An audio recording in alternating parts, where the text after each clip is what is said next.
¿Listo? Entonces vamos a hablar ahora de leucemias agudas. Ya me aseguro que sí estoy grabando, sí. Entonces, las leucemias agudas, ¿en qué consisten? Entonces,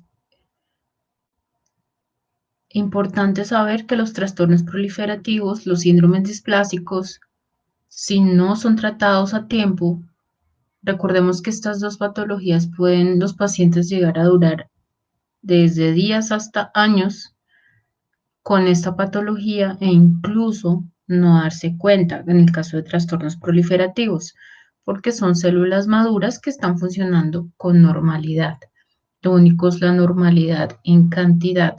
Y síndromes displásicos, pues sí se vería mucho más evidente porque son citopenias, pero si los dos cursan desapercibidos y no son tratados, van a mirar a volverse en leucemias agudas. Recordemos que la diferencia principal entre trastornos proliferativos, síndromes displásicos y leucemias agudas es la cantidad de blastos que se encuentren en médula ósea. Entonces, si son trastornos proliferativos o síndromes displásicos, son de 1 a 19% de blastos lo que observamos tanto en extendido de sangre periférica como en médula ósea. Y leucemia aguda entonces tenemos más del 20% de blastos. Si vamos a valorar el hemograma, ¿qué vamos a encontrar en un paciente con una leucemia aguda? Miremos a la derecha. Entonces, estas leucemias agudas pueden ser mieloides o linfoides. Recuerden que la mayoría son de linaje B, linfoide B. Entonces, vamos a encontrar pacientes que tienen o leucocitosis, o leucopenia o tienen incluso los leucocitos normales. Pero ¿cuál es la alarma en este caso? Que vemos las anemias, la anemia, o sea, la línea eritroide disminuida, el paciente tiene anemia y a su vez tiene plaquetas disminuidas, tiene trombocitopenia. Ahora, también pues nos ayuda a confirmar con el estudio de citogenética y de alteraciones genéticas para la confirmación del diagnóstico. Entonces, acordémonos esa gran diferencia.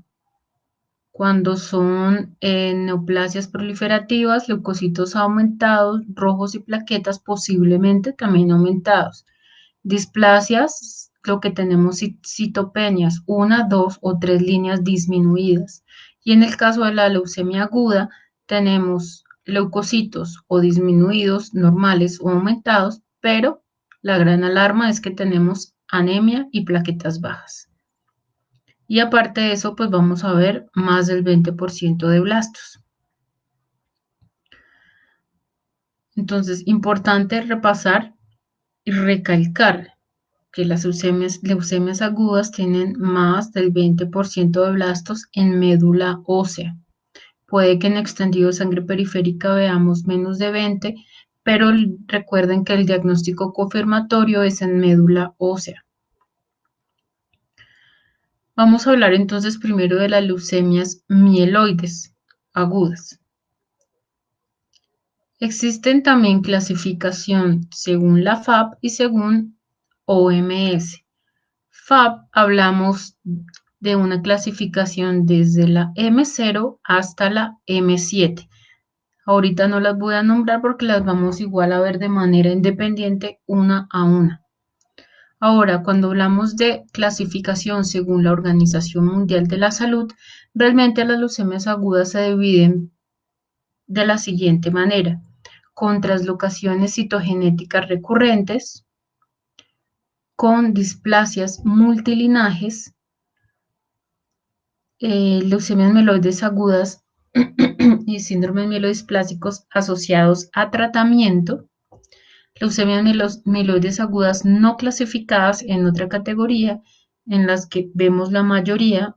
Entonces, como vimos en la FAB, están de la M0 a la M7, entonces vamos a ver lo siguiente.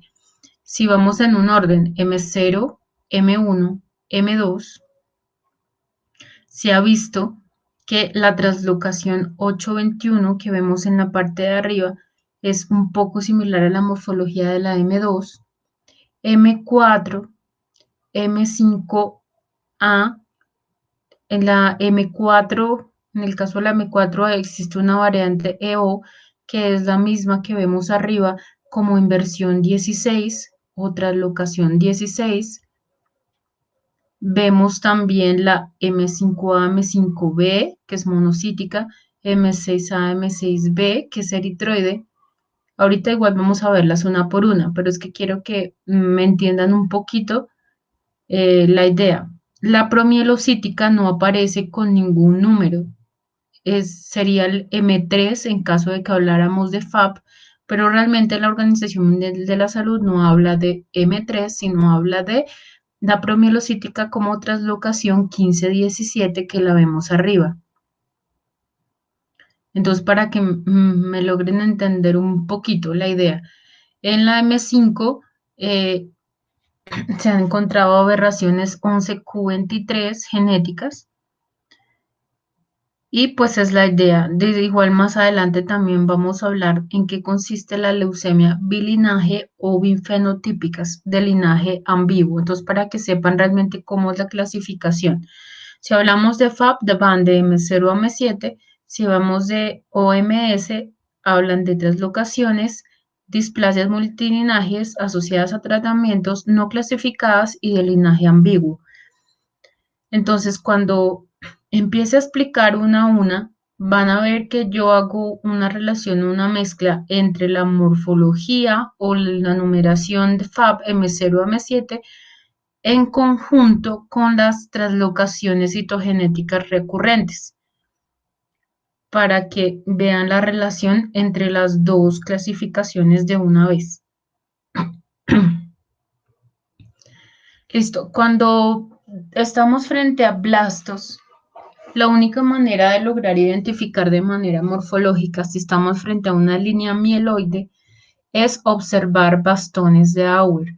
Entonces, los bastones de Auer son gránulos primarios, agrupados y cristalizados. Entonces, ahorita vemos en qué ocasiones es que más podemos ver estos bastones de Auer. Lo importante es reconocer eso, que apenas los veamos, en un blasto nos ayuda a confirmar que ese blasto es de línea mieloide. Existen coloraciones especiales o citoquímica como el cloroacetato esterasa con siglas CAE que nos ayuda a hacer coloración y nos resalta, nos retiñe mucho más fácil los bastones de Auer de todas las células para identificarlas mejor. Si no se encuentran bastones de Auer en los blastos, no quiere decir que sean linfoides tampoco. Se debe hacer igual estudio de las células en el inmunofenotipo. Pero lo que sí es que si las vemos, nos confirma que sí es mieloide. Entonces, cuando empezamos a hablar de las diferentes leucemias, recuerden que van de la M0 a la M7. Entonces, si miramos, son 1, 2, 3, 4, 5, 6, 7, 8, 9, 10, 11, 12 leucemias diferentes de leucemias agudas. Listo, la M0 ¿en qué consiste? Esta se llama mínimamente diferenciada.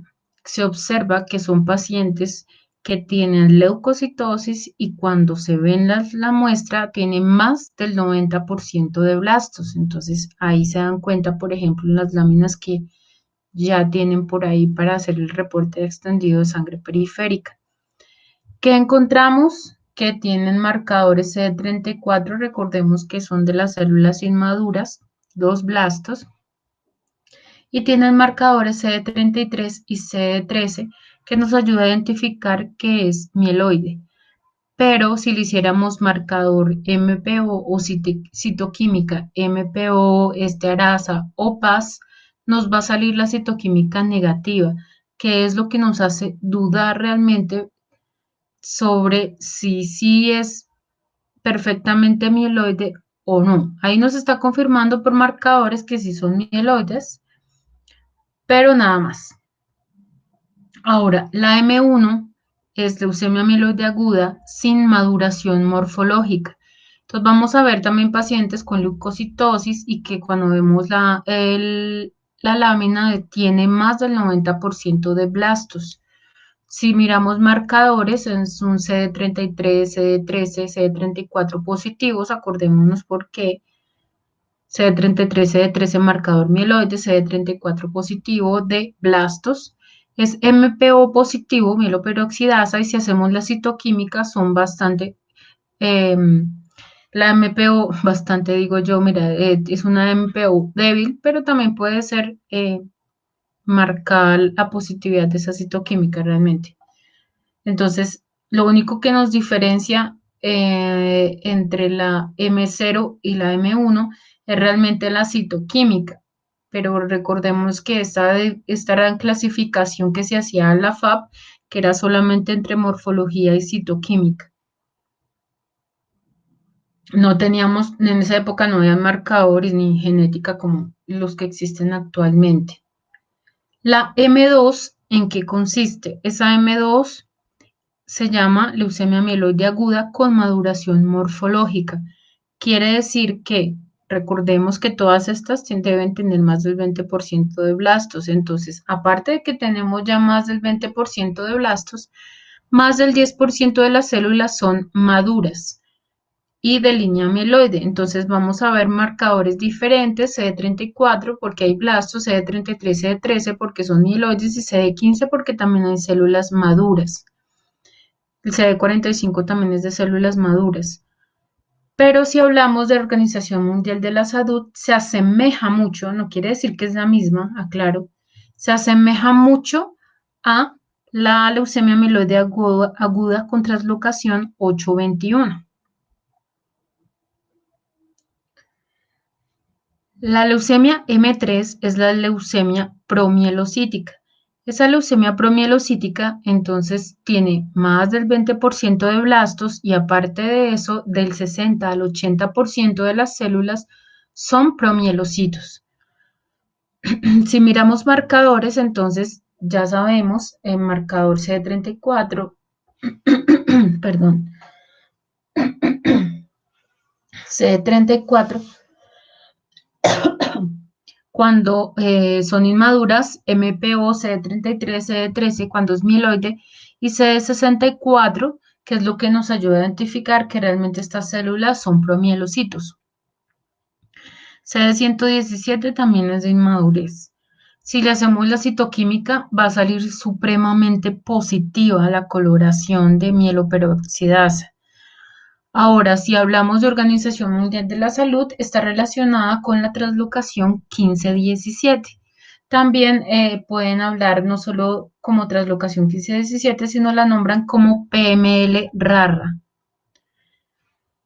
Como estas células, los promielocitos son los que más tienen granulación primaria y recordemos que los bastones de Auer son gránulos primarios cristalizados, entonces en este caso la M3 es donde más podemos ver presencia de células de Fagot.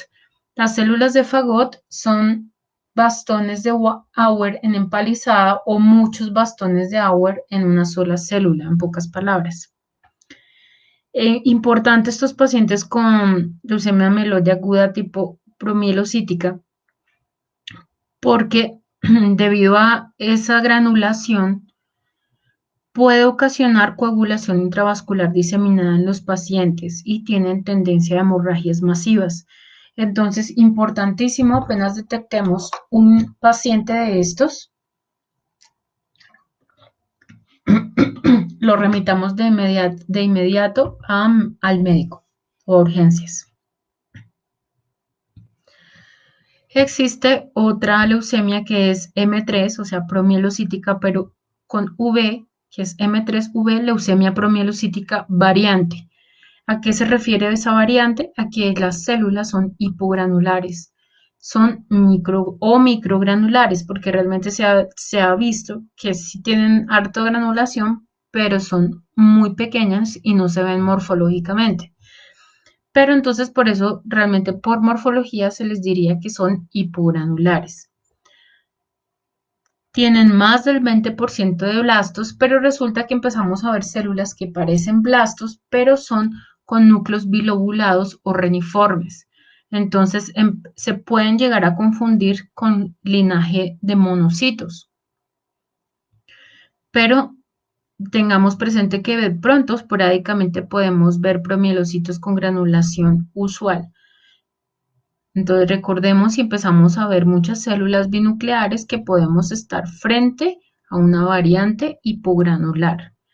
Los marcadores, pues los típicos de leucemias mieloides, de promielocitos, de blastos, se ha visto en esta variante promielocítica que presenta un marcador CD2 aberrante. Recordemos que el marcador CD2 es de la línea linfoide T, pero en este caso se ha visto en esta variante hipogranular que está presente ese CD2. Por eso le decimos que es de manera aberrante. Aparte de la translocación 1517, se ha visto entonces por Organización Mundial de la Salud que en las variantes tienen translocación 1117. La leucemia aguda M4 es leucemia mielomonocítica aguda. Tiene más del 20% de blastos, tiene más del 20% de neutrófilos y sus precursores, es decir, más o menos más del 20% podemos ver neutros, callados, metas, mielos.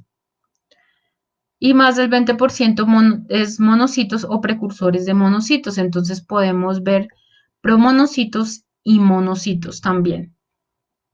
Si vemos en la lámina, es que me he dado cuenta que en la grabación no permite ver cuando señalo, pero entonces vemos al lado izquierdo una célula grande, así que parece una E gordita que yo les he dicho que así logramos identificar de manera más fácil los promonocitos. Al lado derecho también hay promonocito, hay blastos grandes que posiblemente son monocíticos, hay blastos un poco más pequeños que podrían ser mieloides. Vemos también maduración de los neutrófilos. Entonces es un ejemplo más o menos con un solo pantallazo de que podrían llegar a encontrar en una M4. Por Organización Mundial de la Salud se ha visto relacionada con la translocación 911. Entonces no quiere decir que la M4 sea la misma en la 911, sino que se parece morfológicamente. Marcadores, entonces tendríamos de blastos, tendríamos de línea mieloide, tendríamos marcadores CD14, CD4, CD11B, que son un poco más comunes en la línea de los monocitos. Veríamos de todo un poquito, mejor dicho. La leucemia M4EO es una leucemia mielomonocítica aguda con eosinofilia. Entonces, ¿qué vamos a encontrar acá? Más del 20% de blastos y en línea mieloide la maduración mieloide 30%, línea monocítica más del 20%, pero a diferencia de la M4 que ya vimos, esta M4EO va a presentar maduración eosinofílica en más del 5%. Entonces vamos a ver gránulos eosinofílicos inmaduros similares a basófilos, o sea, un poquito más oscuros de lo que estamos acostumbrados, o podemos ver simplemente granulación eosinofílica anómala. Marcadores igual que los del M4, y si tratamos de verle relación con la Organización Mundial de la Salud, entonces sería translocación 1616 o alteración inversión 16. Si le vemos similitud con la, perdón,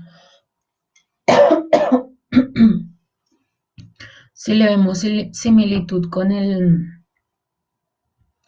la Organización Mundial de la Salud, entre FAB y OMS, mejor dicho. Es que preciso, esta es la última grabación que hice, entonces de pronto ya tengo la garganta un poquito molesta. Listo.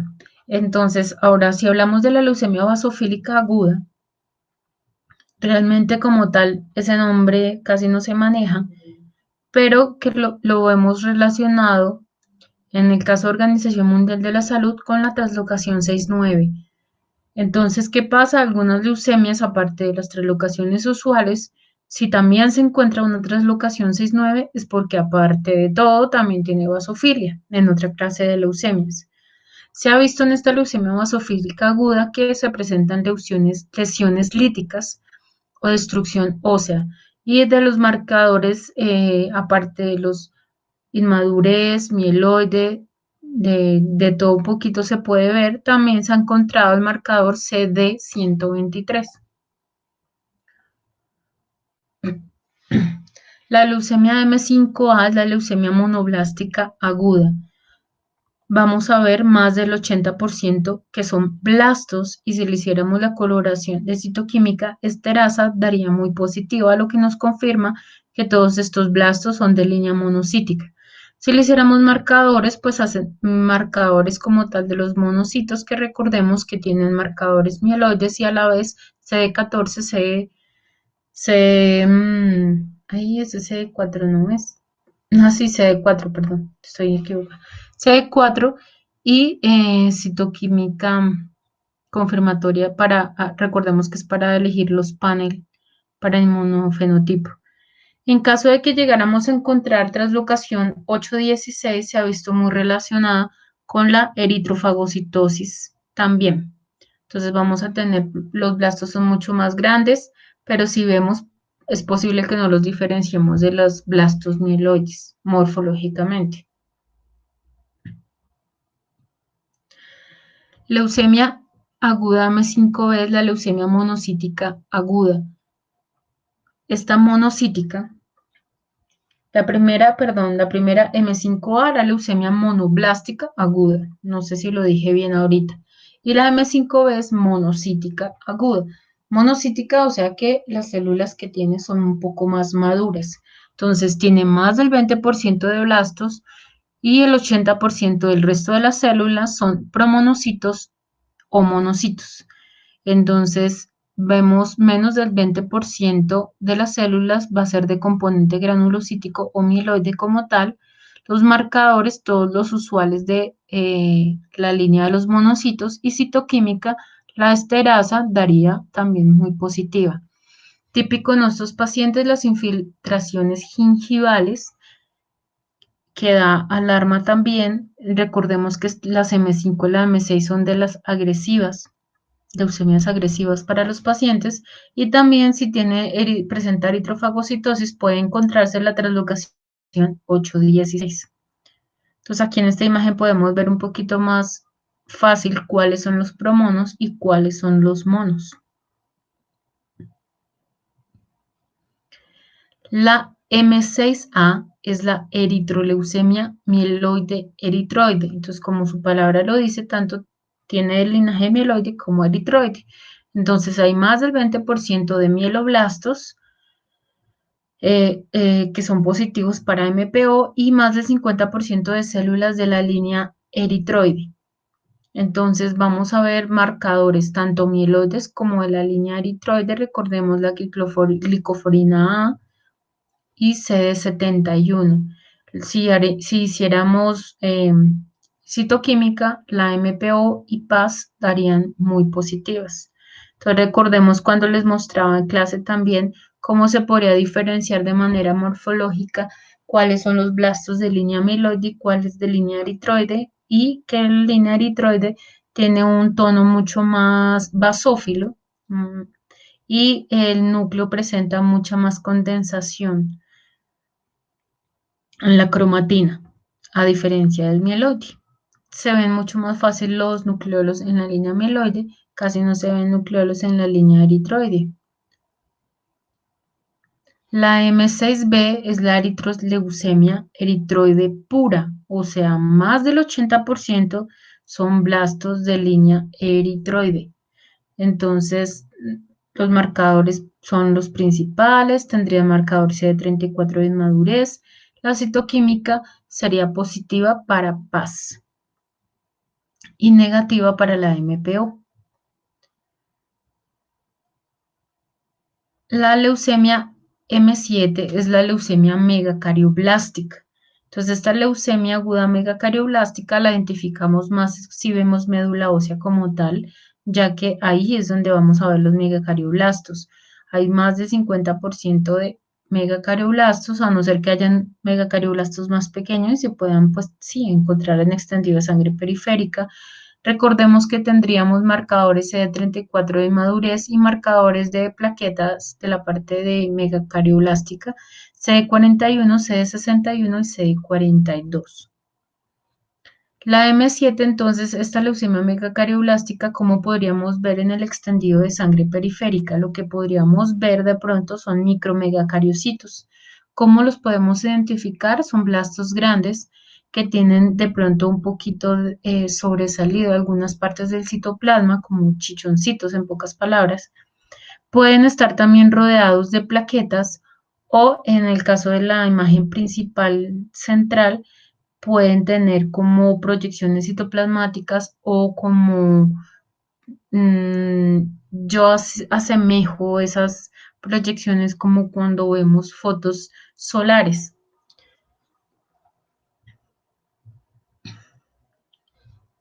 Recordemos entonces nuevamente la clasificación de la Organización Mundial de la Salud, que ya vimos un poquito, la 821 que se parece un poquito a la M2, la inversión 16 que es eosinofílica, promielocítica 15-17, con aberraciones 11Q23 o MLL que serían monocíticas, displasias multilinaje asociadas a tratamiento, en otras categorías que ya las vimos todas, la leucemia basofílica hasta acá, y linaje ambiguo.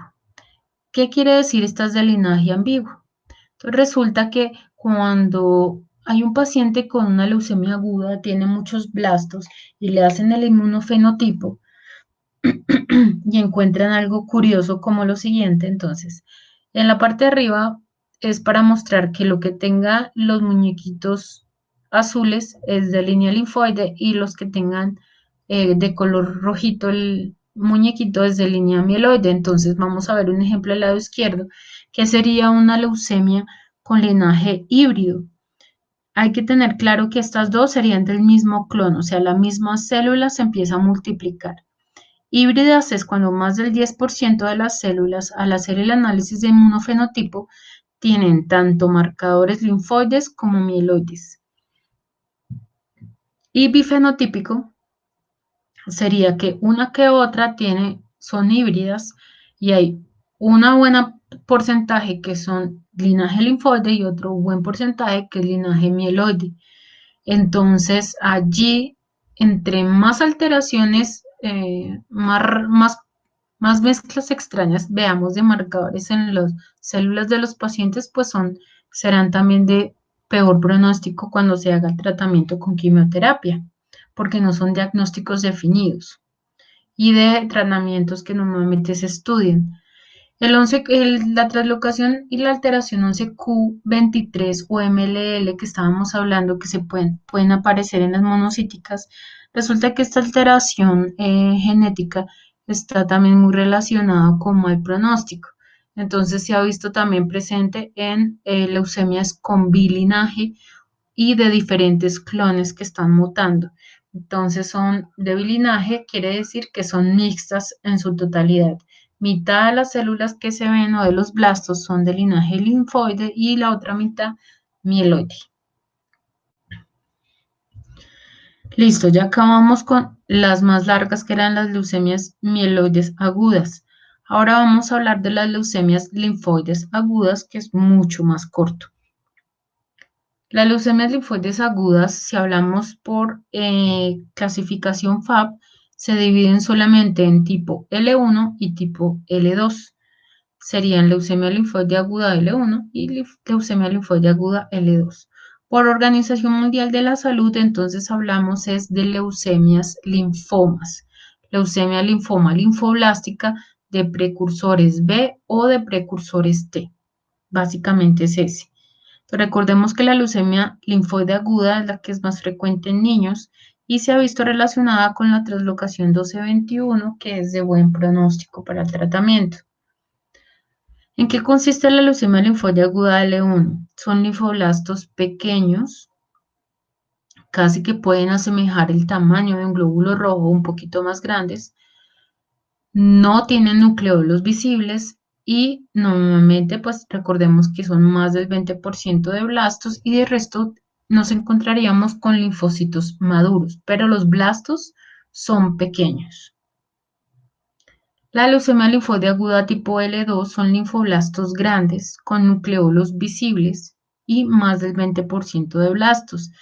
Estos blastos son los que empiezan ustedes a confundir con entre sí son, recordemos que en esta lámina, por ejemplo, tendríamos muchos linfocitos también maduros, tendríamos blastos y tendríamos prolinfos. Entonces ahí es donde empezaríamos como a dudar realmente cuáles son los prolinfos y cuáles son los blastos.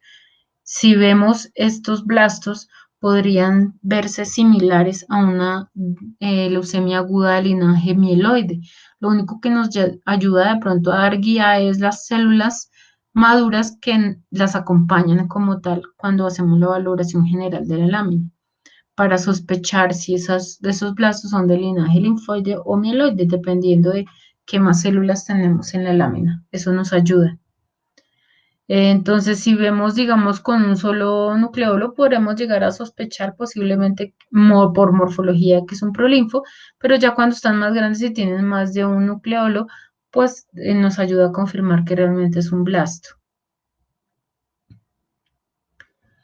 Anteriormente, la clasificación de leucemias agudas se dividía en L1, L2 y L3 por morfología, recordemos, por FAP, pero resulta que la L3, al hacer análisis de monofenotipo, se dieron cuenta que eran células maduras, no tenían ninguna clase de marcador CD34 o de células inmaduras.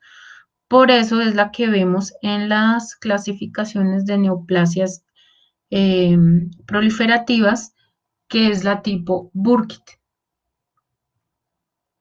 Entonces, para que tengan claridad de eso, si llegan a ver en teoría en algún libro que existe una L3 y ya, para que comprendan por qué ya no es L3, ya solamente existe L1 y L2 para agudas.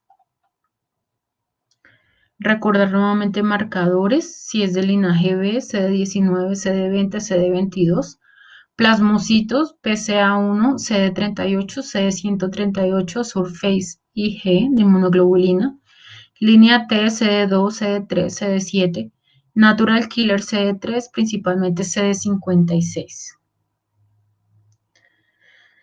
Listo.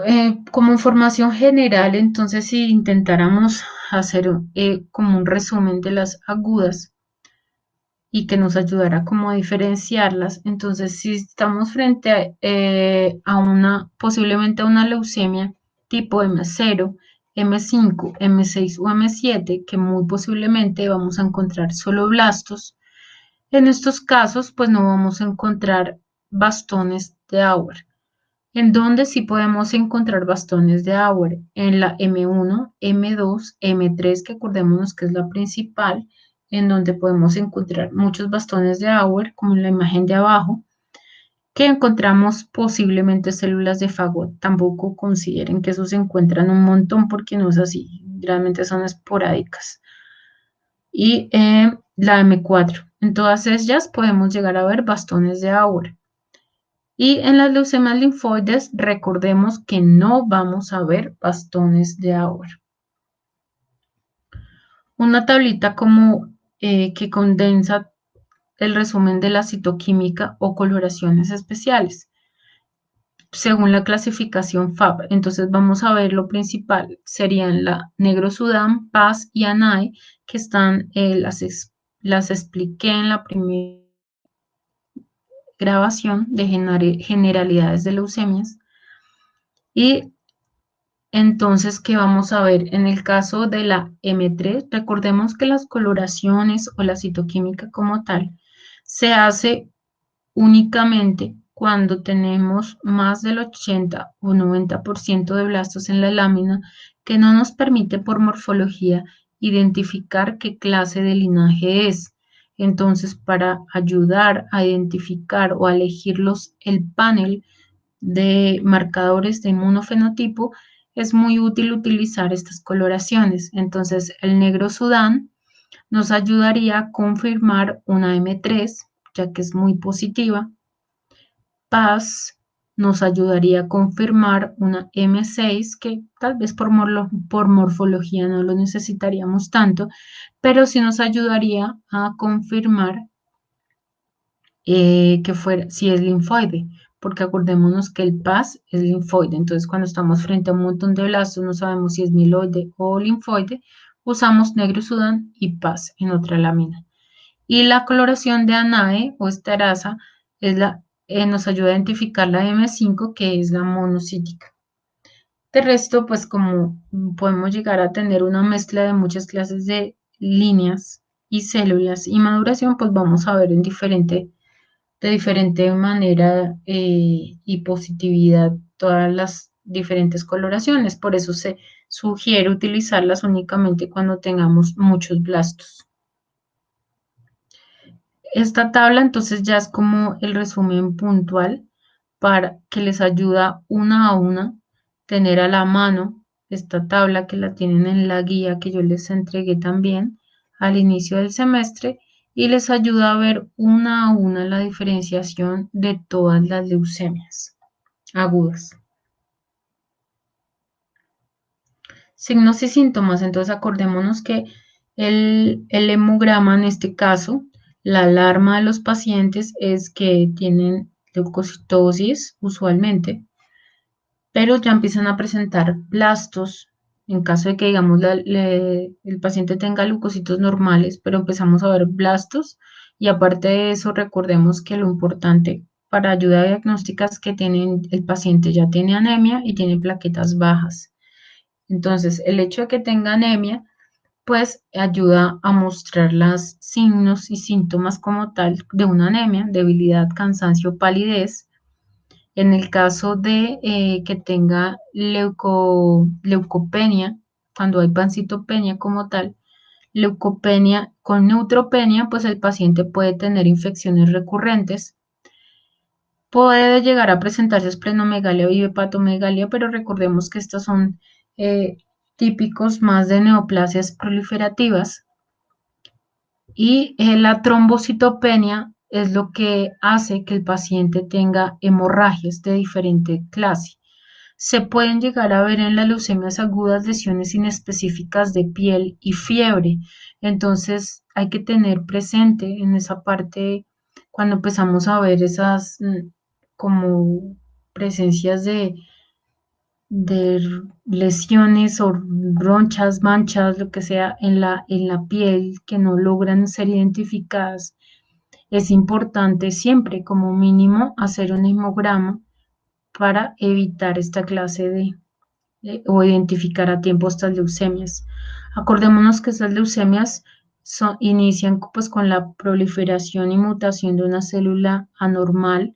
Entonces la mayoría de células son inmaduras y no van a funcionar con normalidad, a diferencia de las neoplasias proliferativas, que la mayoría de células son normales y puede el paciente cursar con normalidad y posiblemente no darse cuenta que tiene una leucemia. Listo. Entonces es lo que quería que tuvieran presentes. Ya con esta grabación culmino todas las grabaciones de leucemias. Espero les sean muy útiles. Y la idea es que los casos de láminas que tienen los vayan asociando como tal con cada una de las explicaciones. Entonces, si el tema de la semana es leucemias agudas, vean el video como tal del tema de la semana, y a su vez para que puedan hacer el reporte extendido de sangre periférica del tema de la semana.